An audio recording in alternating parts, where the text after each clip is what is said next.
Hi, I'm Elise and welcome to Which Way. Here are my monthly Witch Watch recommendations. First up is the horror comedy All Cheerleaders Die. Released in 2013, this horror comedy sees conflict between the jocks and cheerleaders, which leads to a car accident, and the football team leave their cheer squad to perish. Just as well, the weird witchy girl is here to save the day and resurrects them. The cheerleaders are now back in skimpier uniforms and have a thirst for revenge and blood. I actually liked this. For a horror comedy, it still managed to address some serious issues, and it's wacky as hell, but I'll give it 2 stars. Next up was another sort of horror comedy in Simon, King of Witches. Released in 1971, it follows a magician on hard times and aiming to achieve godlike powers. Otherwise, I have no idea what was going on in this film, as there are too many plots and unfounded motives going on. Curses, spells, and Wiccan covens ensue, which brought the best line of the film. Don't touch me, I'm a religious object. I'll give this one 2 stars, though there is a lot going on, it's not terrible.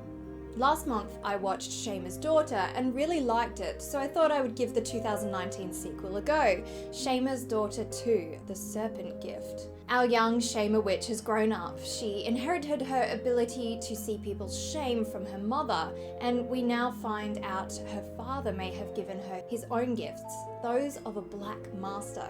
She must try and unlock these abilities to save 2 of her own who have been taken prisoner. This is another beautiful film, but not as fast-paced as the first, focusing more on relationship building.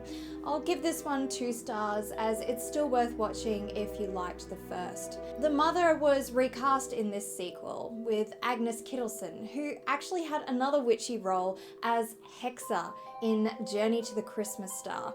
See my Witches of Christmas video for more on that.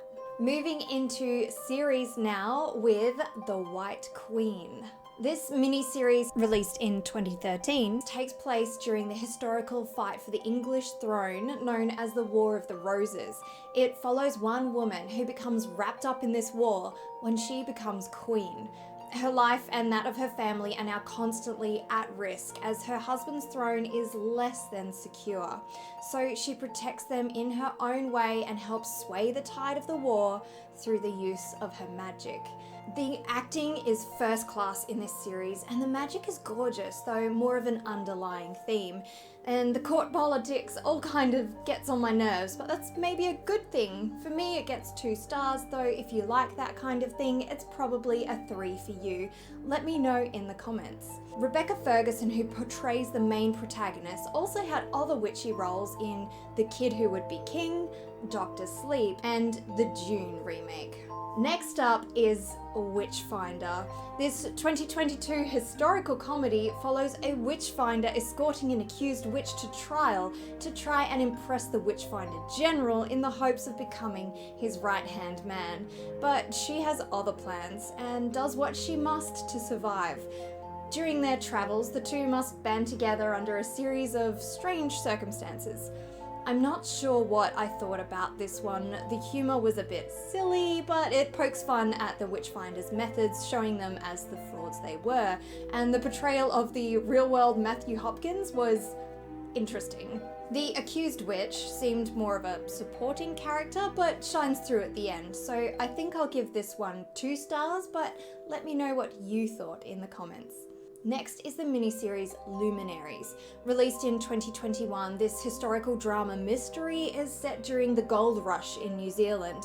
2 aspiring prospectors form a brief but lasting connection when arriving, but is fate working with or against them when they become intertwined in gold, blackmail, and murder? This series puts a twist on the usual historical drama by involving astrological elements, introduced by the fortune teller portrayed by the lovely Eva Green, and the concept of astral twins. I'll give this one 3 stars, as the acting is great and I loved the concept. The amazing Eva Green has also played witchy roles in The Golden Compass, Camelot, Dark Shadows, Penny Dreadful, and Miss Peregrine's Home for Peculiar Children. This month I also reviewed Siempre Bruja, or Always a Witch, and if you have watched that one already, you will know this month's podcast recommendation. Missing Witches has hosts Amy and Risa delve into the stories of many historic witches, and in their Witches Found episodes, they interview modern witches and aspects of their practices. So follow the link below to check that out. They have also released an accompanying book, also titled Missing Witches, which also comes in an audiobook, of course narrated by the hosts.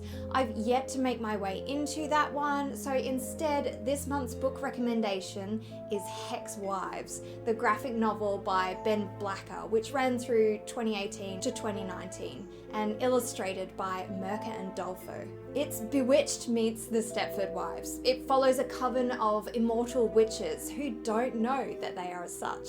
Currently living their housewife lives in the suburbs, they slowly start to discover who they were and who made them like this. It's a great read, but just be warned, it was left open to continue, but the author seems to have shelved the project for now. Let me know what you have been watching, reading, or listening to in the comments, as well as any of your own recommendations for my witch lore reviews. Please remember to like, share, and subscribe to my channel to stay notified of new content. And as always, thank you very much for watching here on Witch Way.